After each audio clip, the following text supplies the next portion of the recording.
Ce que l'on sait sur cette grève a-t-elle été massive, comme beaucoup l'annonçaient, comme certains l'espéraient? S'est-elle élargie? Et surtout, est-elle en train de tourner au blocage? Est-elle en train de tourner à la mise à l'arrêt de l'économie française, comme certains le pronostiquaient également hier? Je crois qu'on peut dire, à 18h05, qu'on a la plupart des réponses. Voici les indispensables avec Justine Veil. Bonsoir Justine. Bonsoir David, bonsoir à tous. Peut-on dire ce soir que la France est bloquée, que la France est à l'arrêt? Eh bien, ce mardi soir, beaucoup sans doute s'accorderont à dire qu'elle est perturbée, mais pas bloquée, perturbée, car jusqu'à présent, on n'avait jamais assisté à ces scènes dans ce mouvement. On est à Caen. Tôt ce matin, on voit ces camions qui saturent la route, ces pneus qui bloquent également le passage et des kilomètres de bouchons. Les routiers ont rejoint la grève, notamment à Strasbourg, Rodez, Besançon, Gennevilliers, Perpignan, La Rochelle, Abbeville ou encore Cherbourg. Bref, dans une quinzaine de villes françaises, ça c'est nouveau. Ils ont mené leurs opérations, mais les barrages ont été levés au bout de quelques heures. Certains syndicats de routiers pourraient reconduire la grève. La plupart des assemblées générales n'ont pas encore eu lieu. Deuxième point chaud, ce sont les raffineries. Les syndicats bloquent les expéditions de carburant dans les 7 raffineries françaises. 4 d'entre elles, au moins, ont d'ores et déjà décidé de prolonger le blocage, comme ici à Gravenchon. Majorité écrasante pour la reconduction de la grève. Il y a aussi la raffinerie de Dunkerque jusqu'à demain midi, celle de Donges en Loire-Atlantique jusqu'à vendredi, celle de Gonfreville près du Havre en Seine-Maritime. Pas de panique toutefois, parce qu'on estime qu'il faudrait au moins une semaine de blocage pour perturber le raffinage. Dans les transports, une indication importante à la SNCF. Le taux de grévistes est aujourd'hui de 39%, c'est très important, mais c'est moins que le 19 janvier, au premier jour de la mobilisation. On ne peut donc pas parler de raz-de-marée. Va-t-on vers un mouvement long ? Le vote se déroule dépôt par dépôt. Ici, en tout cas, à la gare de Lyon, la grève a été reconduite. Écoutez. Certains vont être pénalisés par ces blocages, mais est-ce qu'il ne faut pas savoir perdre un peu de son salaire? Alors on lâche rien et on mène ce combat jusqu'au bout. Plus globalement, à l'image de la gare de Lyon, d'autres dépôts ont aussi voté la reconduction de la grève. À Paris, il y a aussi la gare du Nord et la gare Montparnasse, et puis ailleurs en France, Bordeaux, Nantes, Le Bourget, Toulouse, Périgueux, Caen, Rennes ou encore Lille. Et puis pour ce qui est des transports locaux, la grève a été reconduite jusqu'à jeudi pour le RER A à Paris et le trafic sera perturbé demain. Alors il y a un enjeu très important aussi, Justine, et on attendait ces informations, c'est les jeunes. Il faut se souvenir qu'en 86, si la réforme de Vaquet est abandonnée sur la sélection à l'entrée de l'université, c'est à cause du million de manifestants de la jeunesse dans la rue. 86, on est, oui c'est ça, on est dans Malik Oussekine. Vous vous souvenez qu'en 98, la réforme Allègre des lycées est abandonnée parce qu'il y a les jeunes dans la rue. Bref, il y a des exemples innombrables. En 2006, le CPE, le contrat première embauche, il est abandonné parce que les jeunes sont dans la rue. Si les jeunes sont dans la rue, la donne du mouvement est changée. Alors est-ce que les étudiants et les lycéens aujourd'hui ont rejoint le mouvement, Justine ? Bien, pas vraiment. D'après les syndicats de lycéens ou d'universités, une quarantaine d'établissements étaient bloqués aujourd'hui à 13h.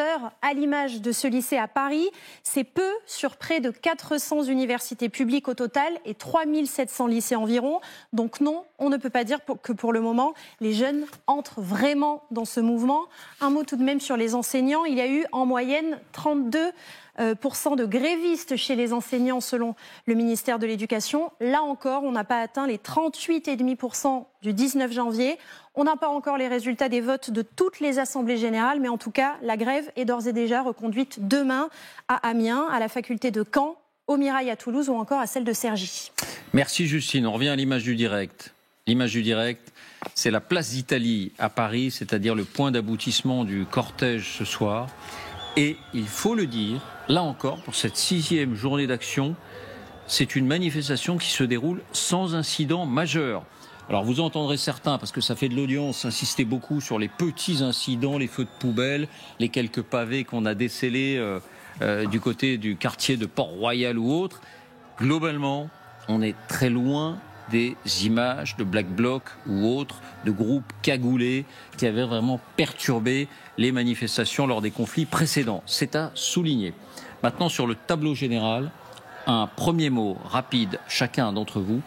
Est-ce qu'on peut être d'accord pour dire que la grève est importante, mais qu'elle n'a pas débordé dans d'autres secteurs que ceux qui sont traditionnellement concernés? Autrement dit, qu'il ne s'est peut-être pas passé aujourd'hui quelque chose de réellement nouveau dans ce conflit. Philippe Aghion, je ne sais pas si vous voulez commencer, est-ce que c'est votre sentiment?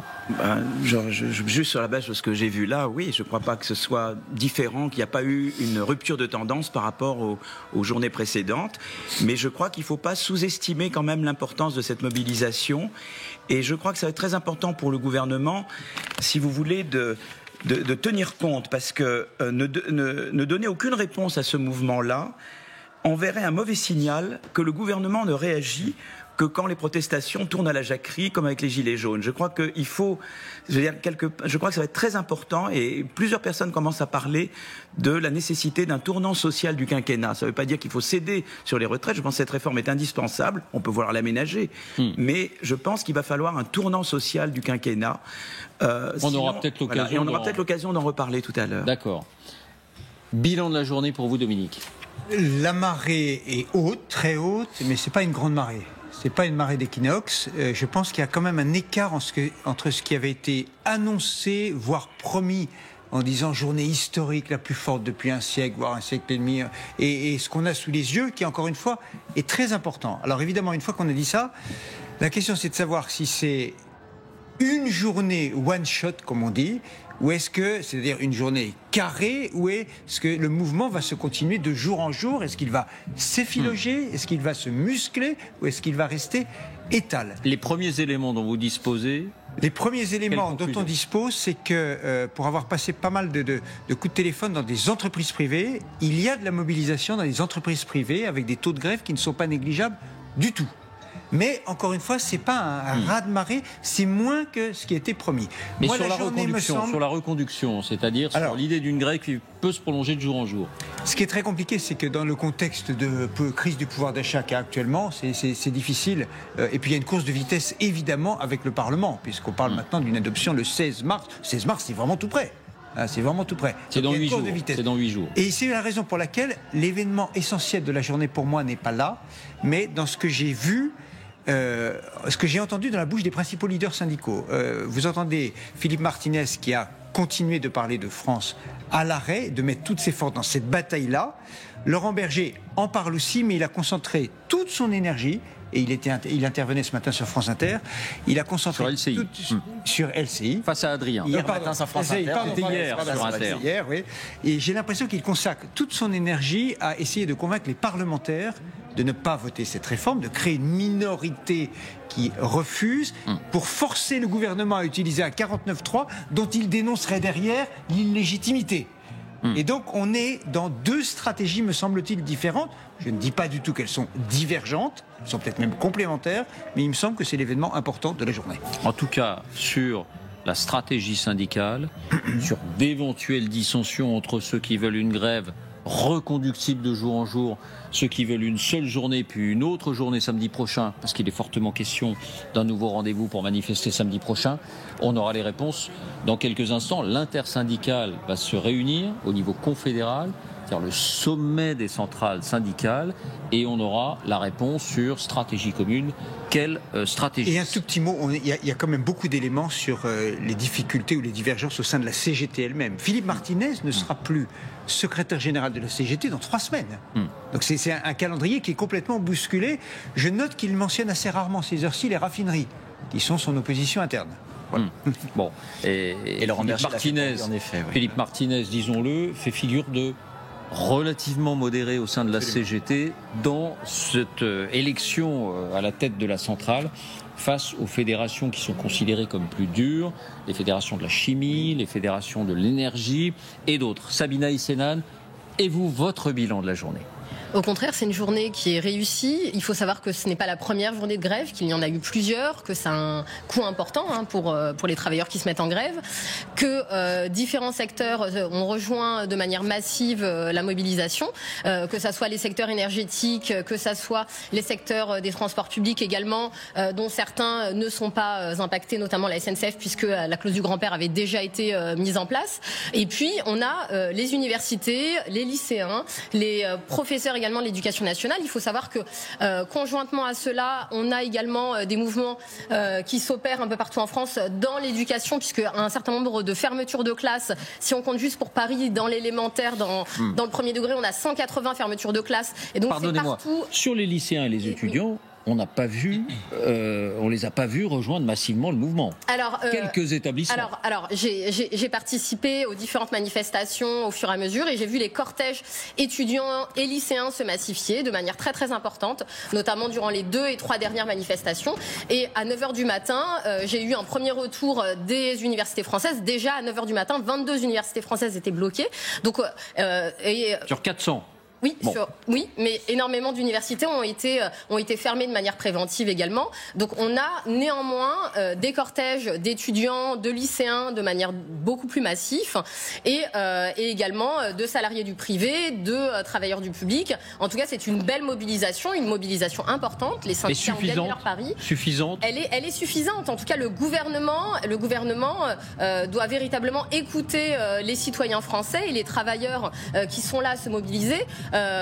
Pour véritablement prendre en compte le rejet de cette injustice sociale et de cette réforme des retraites qui est profondément injuste. Est-ce que vous diriez que c'est un tournant par rapport aux 5 autres journées ? On a le sentiment d'être un peu dans le même sillon, important, assez large, mais finalement assez habituel quant au secteur concerné. Alors néanmoins, on a eu une période de pause avec les vacances scolaires. Il faut savoir que c'est toujours difficile de reprendre une mobilisation après des vacances scolaires. Et là, en l'occurrence, l'intersyndicale a gagné son pari avec cette mobilisation massive aujourd'hui. Et là, on espère que le mouvement sera reconduit les jours à venir pour que la mobilisation sociale s'amplifie et pour que le gouvernement cède sur cette réforme des retraites qui n'est pas la seule qui a été mise en place. Il faut rappeler que la réforme de l'assurance chômage est concomitante à la réforme des retraites et qu'on a des services publics qui sont largement impactés. Si on regarde l'école, les fermetures de classes, et donc on a un mauvais partage des richesses avec l'inflation qui n'est pas répercutée par de fortes augmentations, notamment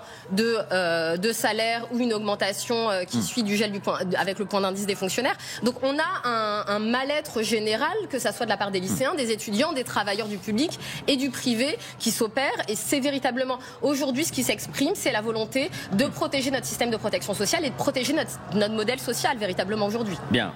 Une charge des policiers, vous le voyez, il y en aura certainement d'autres. C'est l'heure de la dispersion de la manifestation et comme souvent, il y a quelques groupes plus ou moins nombreux, pas tellement nombreux semble-t-il, et qui souhaitent rester là. Et puis on en vient à ce jeu assez traditionnel de provocation, de lancer de projectiles, à ces charges de CRS.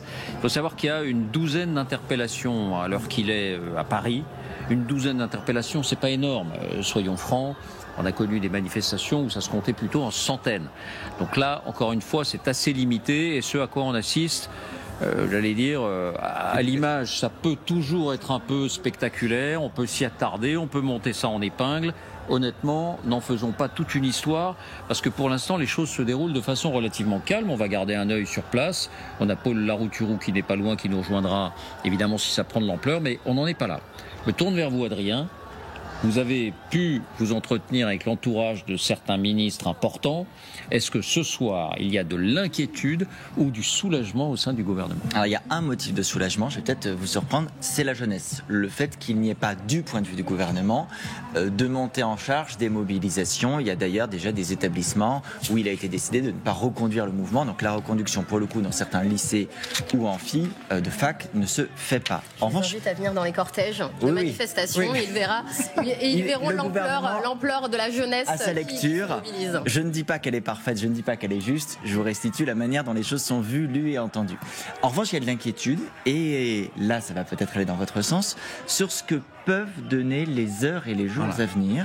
Il m'apparaît que le gouvernement est particulièrement lui-même décontenancé par la manière dont il faudrait se comporter pour accompagner les jours à venir. Qu'est-ce que j'entends par là ? Il vous a peut-être pas échappé que ce matin, et c'est la première fois en 6 journées d'action, aucun membre du gouvernement ne s'est exprimé à la radio ou à la télévision. Habituellement, vous aviez un là qui était donné. Alors vous me direz, il y avait la Première ministre hier soir, elle a parlé sur une chaîne de télévision. On a eu Olivier Véran et Gabriel Attal qui se sont exprimés, l'un au Sénat, l'un à l'Assemblée, mais en des mots extrêmement prudents, ce qui change de leur déclaration des derniers jours, simplement pour dire en substance qu'ils étaient du côté des Français qui aujourd'hui étaient allés travailler, mais c'est une déclaration somme toute relativement banale dans un contexte qui est très politique et très sensible. Et comme le rappelait tout à l'heure Dominique, on voit bien qu'il y a une volonté de peser chaque mot désormais, parce qu'il va falloir trouver des voix, des alliés, compter avec les Républicains. Et là, l'épisode, il y a quelques minutes qui s'est produit, explique, j'étais en train d'échanger avec des membres du gouvernement et de leur cabinet, je me suis dit, pourquoi d'un seul coup, tous les échanges s'arrêtent-ils ? J'ai saisi, il se trouve que pendant qu'on était en train de parler sur ce plateau, le garde des Sceaux a fait un bras d'honneur à l'Assemblée nationale au président du groupe Les Républicains, Olivier Marleix, et que ce bras d'honneur du garde des Sceaux il y a quelques minutes crée déjà un trouble du côté du gouvernement, en se disant le moindre épisode dans la période peut nous porter préjudice.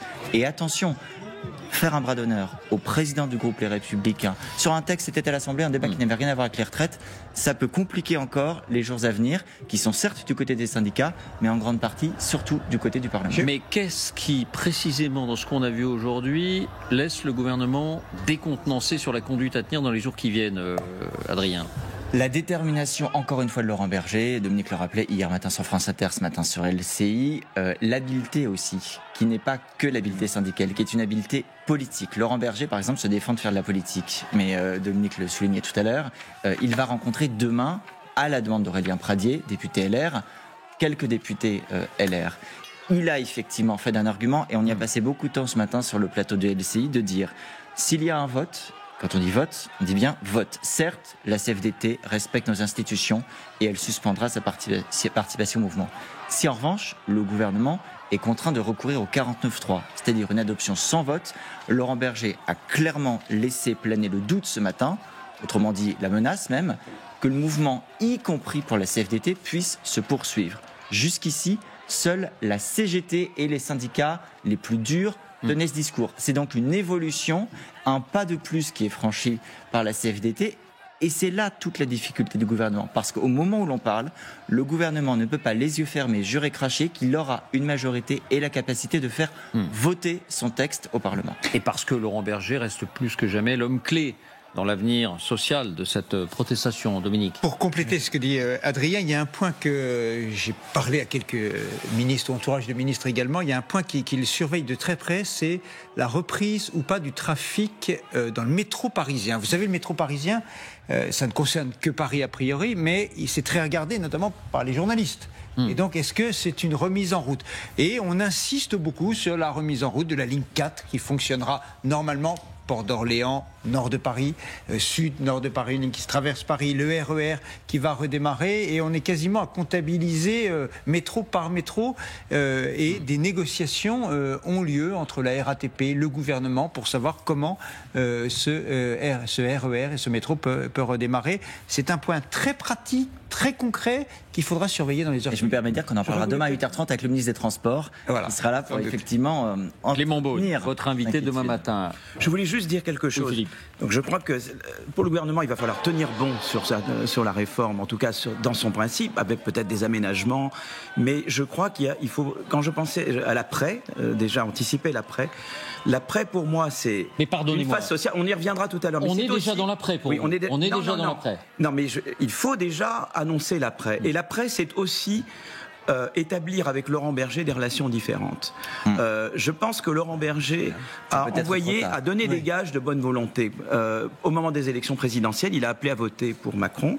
Au moment de Total Énergie, de la grève, Laurent Berger avait été très coopératif. Moi, je sais qu'au moment des 64-63 ans, je le sais parce que j'avais communiqué avec lui et avec d'autres, sur les 63 ans, ça aurait fait une grande différence, je l'avais dit en haut lieu, il n'en a pas été tenu compte. Il y avait eu des pas, si vous voulez. Alors, je ne dis pas que la faute est du gouvernement et pas de Laurent Berger, mais je pense que tout n'a pas été fait. J'entendais Pascal Perry aller dans ce sens tout à l'heure, c'est-à-dire qu'il va falloir aussi, il take two to tango, comme on dit en anglais. Ça, pour danser le tango, il faut être deux. Mais il faut aussi que le gouvernement fasse sa part et fasse des pas vers Laurent Berger. Je pense que c'est très important. point une question de personne. Parce que là, quand on examine cette journée, on parle de millions. Je n'ai pas parlé des manifestants aujourd'hui. C'est vrai que sur le plan du comptage des manifestants, Nantes, Lyon, Bordeaux, Rennes, Marseille, on attend les chiffres de la préfecture de Paris, mais sur toutes ces grandes villes dont je vous parle, le nombre de manifestants aujourd'hui a été égal ou légèrement inférieur, mais seulement légèrement inférieur à ce qu'il était à son plus haut niveau, c'est-à-dire 19 janvier ou 31 janvier.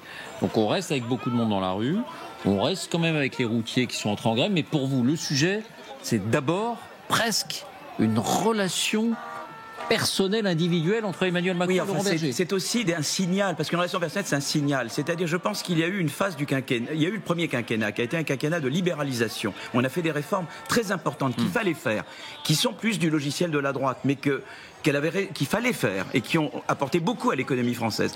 Il va falloir passer maintenant à une phase d'investissement et de davantage de social et de davantage de dialogue social. Je pense qu'on est en train de terminer le premier quinquennat. Je pense que cette réforme des retraites fait partie du premier quinquennat. En gros, on termine le premier quinquennat avec des réformes indispensables, on y reviendra, qui ont eu des effets. Mais il faut aller vers une deuxième phase, qui est une phase d'investissement dans l'éducation, dans l'hôpital, dans la croissance, et également une phase de davantage de social et de dialogue social. On pourra peut-être revenir là-dessus tout à l'heure. Non, dites-nous, ça veut dire quoi, social et dialogue social ? Si vous voulez, je pense que davantage de social, par exemple, un choc éducatif, réellement, l'école, donc reprendre la réforme de l'école, peut-être de manière plus affirmée, plus généreuse, un contrat pédagogique, mais plus ambitieux. Donc ça va être chantier, parce que vaste chantier. On y reviendra tout à l'heure. Mais je pense que là, il y a un chantier. Deuxième chantier, les jeunes. Je pense qu'on peut aller davantage vers quelque chose qui va vers un revenu jeune, mais contingent, évidemment, étudiant, apprentissage, donc de développer ce qui se fait déjà. Ça ne serait pas un revenu universel, ça serait, disons, aller vers un pacte pour les jeunes, qui a plusieurs volets. Il y a déjà plusieurs volets qui sont mis en œuvre. Mais c'est de s'appuyer sur ce qu'on fait déjà, mais pour étendre, notamment un salaire étudiant. Un salaire étudiant. Mais il y a des plans là-dessus, on pourra en parler. Parce que la droite que cherche à conquérir Emmanuel Macron pour faire voter sa réforme, elle sera contre. Sur ce sujet-là, ça sera un salaire. Voilà, mais on en reviendra sur comment. C'est pas dépenser de manière inconsidérée. Et la troisième, je pense, c'est l'entreprise. Étendre la participation, étendre le dispositif de participation, avec peut-être des droits nouveaux pour les employés dans les entreprises. Alors ça, il y a un projet. Et je pense que là, il y a. Voilà, à chaque fois, il y a des choses qui se font. Là, déjà. il y a des discussions entre syndicats et patronat. Voilà, il y a déjà des choses qui se font. Mais l'idée, c'est d'aller un peu plus loin dans chaque chose. L'idée n'est pas de dire dépensons à tort et à travers. Voilà. J'en reviens à nos moutons. La réforme des retraites, le sujet n'est pas plié pour vous, si je comprends bien. Au vu de cette journée, le sujet n'est pas plié. Le gouvernement ne peut pas se dire ça y est, c'est fait. Sur le plan légal, on voit à peu près ce qui va se passer. Au Parlement, la question au Parlement, mais dans la rue. Parce que, pardon, je parlais du CPE tout à l'heure. En 2006, le contrat première embauche, projet voté au Parlement, et puis au moment de promulguer la loi, tout était fait, voté. Jacques Chirac l'a retiré au dernier moment. Pourquoi ? Parce qu'il y avait du monde dans la rue, et notamment les jeunes. La météo sociale est aussi incertaine que la météo économique. Je vais dire une banalité là-dessus. Mais il me semble que pour l'instant, ce qui est en jeu, ce sont plus les cicatrices que va laisser cette réforme, ce pas de deux, ou ce non pas de deux plutôt, c'est moi, les cicatrices sur la suite du quinquennat. Nous ne sommes qu'au début du quinquennat. Et y compris sur le dialogue social d'ailleurs. Il y aura bientôt, nous serons à 1 an du quinquennat. Et Emmanuel Macron va se présenter les Français en disant « Mais qu'est-ce qui s'est passé en 1 an ?» Une réforme des retraites difficilement accouchée, si elle passe. Et pour le reste, on n'est tellement pas dans l'ambiance, j'allais dire, il n'y a pas eu d'état de grâce. Alors, il y a eu la guerre, attention, il n'y est pour rien, évidemment. Mais l'année, le bilan de l'année sera compliqué. Et que va-t-il se passer dans les 4 années qui viennent ? Et c'est toute la question que pose Philippe. Est-ce qu'il y a l'ouverture d'autres chantiers qui est possible ? Quand je disais plié ou pas plié, je vous voyais sourire, Adrien. Oui, parce qu'en fait, je rejoins Dominique, sur le plan institutionnel, le gouvernement peut faire le choix de faire passer la réforme s'il le souhaite. La question, c'est qu'est-ce qu'il veut faire de la suite ? Dans quelle situation veut-il mettre le pays ? Et veut-il se retrouver ? Le gouvernement sera-t-il en capacité, au printemps, à l'été, à l'automne, d'engager des sujets économiques, sociaux, d'avoir une discussion avec les partenaires sociaux, de réinviter la CFDT et les autres, mais la CFDT d'abord, à une table de discussion. Laurent Berger, il y a effectivement la dimension personnelle, mais ce matin, par exemple, il disait l'intersyndicale, il le remarque et il le souligne, n'a jamais été reçu en tant qu'intersyndicale depuis le début du mouvement. À ses yeux, cela veut tout dire de la manière dont le gouvernement se comporte et dont la suite peut être difficile.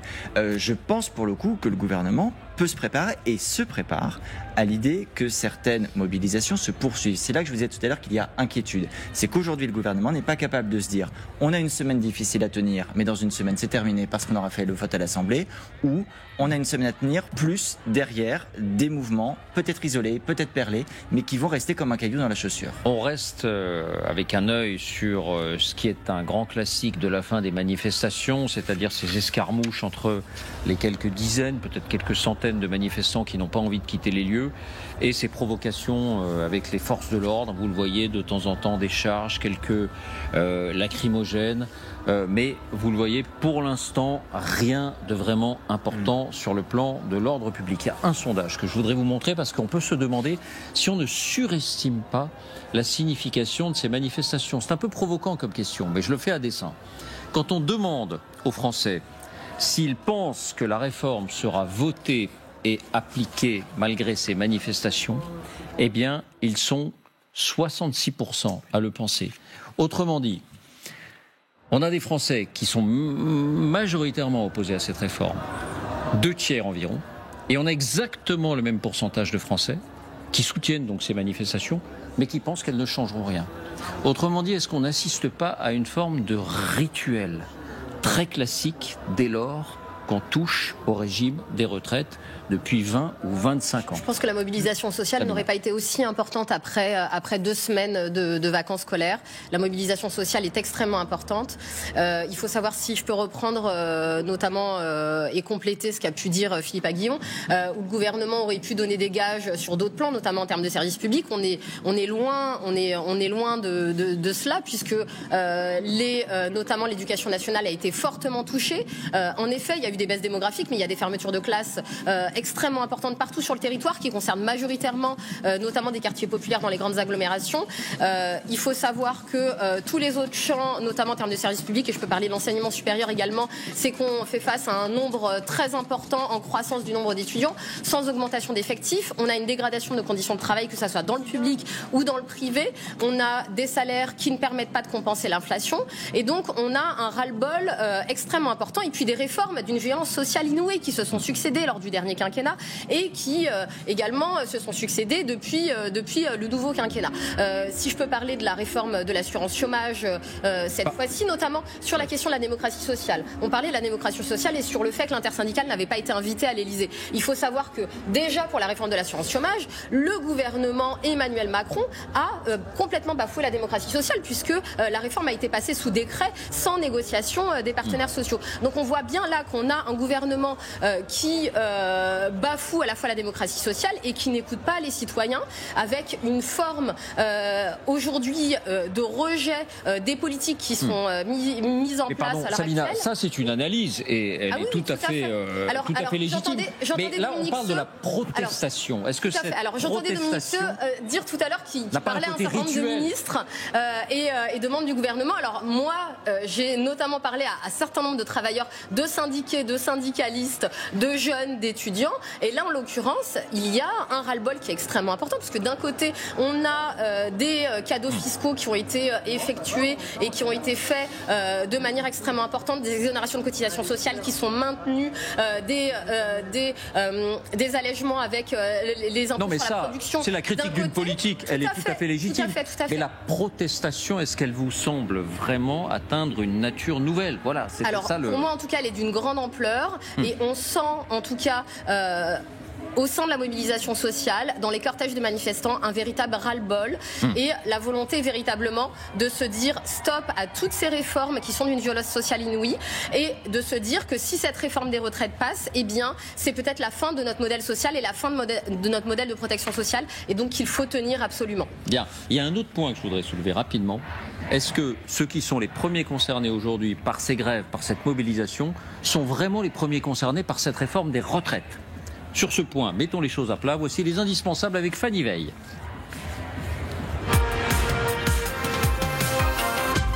Bonsoir Fanny. Bonsoir David, bonsoir à tous. C'est bien sûr la question des régimes spéciaux qui est posée. Quand on parle d'inégalité, on parle aussi de régimes spéciaux.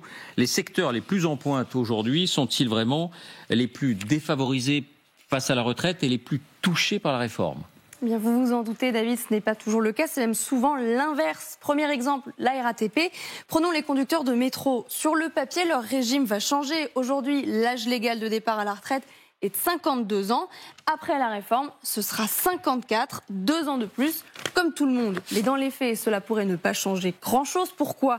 Parce qu'aujourd'hui, les conducteurs de métro partent en moyenne à 55 ans et demi, bien plus tard déjà que ce à quoi ils ont droit. Pour quelle raison ? Parce qu'avant 57 ans, ils n'ont pas une retraite à taux plein, mais une décote. C'est le fameux âge de décote. Or, la réforme actuelle ne modifie pas cet âge de décote. Donc, on peut imaginer que les conducteurs de métro continueront grosso modo à partir à la retraite à cet âge de 55-56 ans. Un changement toutefois, mais seulement pour les nouveaux embauchés, ce sera la fin du régime spécial, mais c'est donc cette fois la fameuse clause du grand-père qui s'applique. Pour la SNCF, c'est autre chose. Le régime spécial a déjà été supprimé en 2020 pour les nouveaux embauchés à partir de cette date. C'est donc seulement pour eux que la nouvelle loi va changer quelque chose. Ils devront attendre 2 ans de plus avant de prendre leur retraite. Pour tous les autres, pas de changement réel, puisque là encore, comme pour la RATP, l'âge de décote ne bouge pas. Et c'est la même chose dans les raffineries, par exemple ? Oui et non. Oui, même s'ils appartiennent au régime général, les salariés, par exemple, de Total Energy bénéficient d'un système de pré-retraite qui leur permet aujourd'hui de partir à la retraite jusqu'à 5 ans plus tôt, donc à 57 ans. Mais non, la situation ne sera pas inchangée. On imagine logiquement qu'ils devront partir 2 ans plus tard, donc à 59 ans. Au passage, c'est la même chose pour les chauffeurs routiers. Eux aussi bénéficient sous certaines conditions d'une retraite anticipée à 57 ans. Logiquement, avec la réforme, ils devront attendre eux aussi 2 ans de plus et donc jusqu'à 59 ans. Enfin, un mot, David, des enseignants. Ils vont tous travailler 2 ans de plus. La plupart passeront de 62 à 64 ans. Mais rappelons que sous certaines conditions, les enseignants du primaire, eux, peuvent partir à 57 ans. Pour eux, ça devrait donc également être 59 ans. Merci, Fanny. Est-ce qu'il n'y a pas un paradoxe, tout simplement, à voir que ce sont les secteurs, finalement, les moins concernés ou les moins exposés qui manifestent le plus, ou est-ce que ce serait un faux paradoxe ? Mais justement, je reviens à une question que vous avez posée tout à l'heure sur la signification de cette grève. Je crois qu'il y a effectivement beaucoup de gens qui ne veulent pas de cette réforme, évidemment, mais je crois qu'il y a plus profondément des certain nombre de frustrations sociales. Je crois qu'il là on est sur les... Oui, alors je reviendrai peut-être tout à l'heure là-dessus, mais on reviendra parce que ça envoie un message qui n'est pas uniquement sur la réforme elle-même, voilà. Oui, ce que vous avez dit, l'éducation... Non, et alors je voulais revenir là-dessus pour une raison suivante. Cette réforme des retraites, et pour ça que moi je la soutiens dans son essence, après je le répète un peu différemment sur certains points, c'est qu'elle donne une crédibilité au gouvernement parce qu'on augmente le taux d'activité et on s'attaque aux dépenses récurrentes, une crédibilité macroéconomique au gouvernement qui lui permet de faire un certain nombre d'investissements. Et quand on a discuté sur la réforme juste ou pas juste, je trouvais que le débat avait été toujours mal engagé, parce qu'on regardait si la réforme était juste en elle-même. La réforme n'est pas juste en elle-même. C'est vrai qu'on va faire travailler surtout davantage ceux qui commencent à travailler tôt. Mais si cette réforme permet d'investir davantage dans l'école, d'investir davantage dans l'hôpital public, dans des biens qui sont essentiellement accessibles pour les catégories les plus défavorisées, c'est par ce biais qu'elle devient juste. C'est pour ça que je voulais faire ce point-là. D'accord. Dominique, est-ce qu'il n'y a pas un paradoxe, ou alors est-ce qu'on est un peu naïf à voir que ce sont les moins concernés qui manifestent le plus ? Et Fanny a très bien résumé, parce que si on reprend tout ce que nous a dit Fanny, c'est clairement, il n'y a pas dans tous ceux qui bloquent ou veulent bloquer ou mettre à l'arrêt la France aujourd'hui de gens qui partiront et qui sont concernés par les 64 ans. Il n'y en a pas. C'est-à-dire, vous prenez les ouvriers des raffineries, 57 aujourd'hui, au mieux 59 demain. Les dockers qui n'ont pas été mentionnés, c'est la même chose. Les salariés dits des catégories actives d'EDF, de la SNCF et de la RATP, c'est la même chose. Donc c'est un paradoxe. Alors on vit depuis 1995 dans l'idée que ces salariés dans ces entreprises dites stratégiques font grève par procuration au nom des salariés du public ou du privé qui ne sont pas en capacité de faire grève. Mais en réalité, c'est une totale fiction. C'est une procuration à l'envers. C'est-à-dire que depuis 1995, ce qui s'est passé, c'est qu'il y a des grèves et des manifestations importantes, notamment en 2010 et aujourd'hui, d'un certain nombre de Français, dont le seul résultat a été, que les réformes sont passées, mais 2, et c'est le point important, que les salariés des régimes spéciaux ou des régimes particuliers ont conforté leurs avantages. Au fond, les Français, j'allais dire monsieur et madame tout le monde, ou monsieur et madame manifestant tout le monde, ont été les dindons de la farce. Je le dis de manière un petit peu peut-être caricaturale, mais enfin c'est la réalité des choses. Bon. La grande question aujourd'hui, c'est de savoir si, pour la première fois, ces salariés de ces catégories spéciales, qui sont moins concernés que les autres aujourd'hui, vont obtenir une victoire sociale pour cette fois les autres. Pour les autres. Pour les autres. Mais je note quand même, quand je regarde les hausses de salaire de ces entreprises depuis l'automne, elles sont assez considérables et nettement supérieures à ce qui se constate dans le secteur privé ou public dans son ensemble. Ça veut dire que pour l'instant, les gagnants de l'opération, ce sont quand même ces salariés-là. Je n'ai rien contre eux parce que dans certains cas, ils ont des métiers pénibles, mais ils sont relativement avantagés. Paradoxe ou pas paradoxe, Sabina? Alors, ce n'est pas un paradoxe, c'est une forme de solidarité nationale qui s'opère. Alors, juste pour rappeler, en effet, dans ces métiers, dans ces entreprises, on a des métiers tout particulièrement pénibles et on a une prise en compte de la pénibilité. Alors, il faut savoir que là, on met le focus de la SNCF depuis 1995, on met un focus sur les régimes spéciaux pour diviser les salariés entre eux, pour montrer que non, mais c'est un sujet tabou. Que c'est un régime. Non, c'est pas du tout un sujet tabou. Alors oui, tout à fait. Alors on peut même parler de l'histoire même du système de protection sociale et du régime de retraite, puisque la multiplicité de ces caisses, en fait, le régime de protection sociale et le régime des retraites a été créé par petites touches. Il a été créé dès le 19e siècle, dès le début du 20e siècle, par des caisses professionnelles, par des caisses publiques, etc., etc. Et notamment la caisse des cheminots a été une des premières caisses créées, avec la caisse des mineurs, avec la caisse des entreprises du gaz. Aujourd'hui, Sabina, est-ce que ça se justifie? Alors, ces caisses ont perduré. Donc, il y a des caisses qui se sont estompées, qui se sont unifiées. Oui. Au lendemain, en 1945, on a voulu créer un régime unifié. Voilà. Ça ne s'est pas fait parce que certains n'ont pas voulu rentrer dans le régime. Non, mais en 2023. Et pour d'autres, alors, on est en 2023, tout à fait. On est en 2023. La question qui se pose aujourd'hui, c'est que là, on parle de quelques régimes. Il reste le régime de la RATP, les entreprises, les industries des entreprises de l'électricité et du gaz, c'est-à-dire environ 160 entreprises. On a 2000 recrutements par an en statut public à la RATP. La SNCF a déjà mis en place la clause du grand-père. Donc on parle de très très peu d'entreprises pour diviser les salariés entre eux, pour oublier que les nantis aujourd'hui, ce sont les plus grandes fortunes qui ont bénéficié largement des réductions d'impôts, des entreprises qui bénéficient d'exonération de cotisations sociales et de réduction d'impôts sur la production, alors qu'on sait bien que les effets ne sont pas pardonnez-moi, visibles. On parle des retraites. Alors on parle des retraites. Non, mais ça peut se défendre. Il ne faut pas les toucher parce que c'est l'histoire. On peut parler même. On peut parler des industries électriques et du gaz. Alors moi, j'ai les chiffres notamment du directeur de la Caisse nationale des industries électriques et gazières. Il stipule notamment devant le Sénat que les départs sans anticipation se font exactement au même âge que dans le régime général, 62,9 ans, et qu'il y a bien une prise en compte de la pénibilité qui fait que certains peuvent partir un peu avant. Donc certains qui ont des départs anticipés partent à 60,4 ans en moyenne. Voilà. Si je prends la RATP, en effet, ils ont... Non mais pardonnez-moi, ce que dit Dominique, c'est-à-dire un comptable à la SNCF, c'est plus pénible qu'un comptable dans le privé. Alors je vais juste rappeler je parle pas de la SNCF. La SNCF c'est déjà passé. La réforme est déjà passée. Je parle de la RATP. La RATP. C'est passé. Non mais c'est passé. La clause du grand-père. Oui, pour les nouveaux recrutés, bien sûr. Pour ceux qui ont été embauchés depuis 40 ans, non. Quand les caisses professionnelles du régime de retraite ont été, c'est comme quand on devient fonctionnaire. Lorsqu'on se fait recruter dans ces entreprises, il faut savoir que le régime de retraite, il avait été mis en place également pour compenser la pénibilité et les conditions de travail difficiles. Il avait été mis en place également pour faire en sorte de fidéliser notamment les travailleurs. Et ces travailleurs ont déjà été recrutés, donc c'est normal qu'ils bénéficient encore de système de retraite. Mais ne vous trompez pas, j'ai pas un avis. Je décris quelque chose qui me semble être une réalité qui est... Je vais juste prendre les salariés de la RATP. Si on divise juste les salariés de la RATP, il y a 90% des salariés de la RATP qui sont considérés comme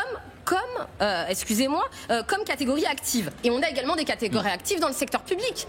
On a les policiers qui vont encore avoir un âge minimum de départ à la retraite qui va être beaucoup plus bas que pour le reste. Et donc c'est normal que pour ces salariés qui font face à de la pénibilité, d'ailleurs à la RATP, il y a une forte prise en compte de l'individualisation notamment de leur carrière sur le calcul de leur retraite et notamment de la pénibilité mois par mois.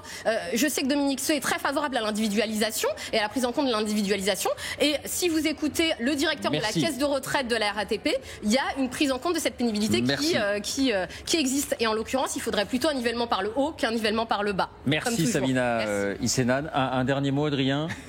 Bilan de cette journée. Pas sur les régimes spéciaux. Non, mais c'est intéressant parce qu'en fait, ce sont eux qui peuvent bloquer dans les jours à venir, mais ce ne sont pas forcément eux qui seront les seuls demain à décrocher et à se résigner et à politiquement traduire tout cela. Et en réalité, il faut décorréler, de mon point de vue, les deux débats. Si le gouvernement ne regarde que les régimes spéciaux, il risque d'oublier qu'il y a malgré tout une majorité de Français aujourd'hui qui restent opposés. Il y a beaucoup de décrets qui vont être négociés dans les semaines qui viennent, d'applications spécifiques pour tel ou tel régime. Mais ça, on le saura à peine. Merci beaucoup. Merci Philippe Aghion d'être venu commenter cette journée. On verra la reconduction pour les jours à venir. Mais c'est vrai qu'encore une fois, grève importante, manifestation importante, mais pour l'instant, qui n'a pas débordé réellement sur d'autres secteurs, en particulier sur la jeunesse.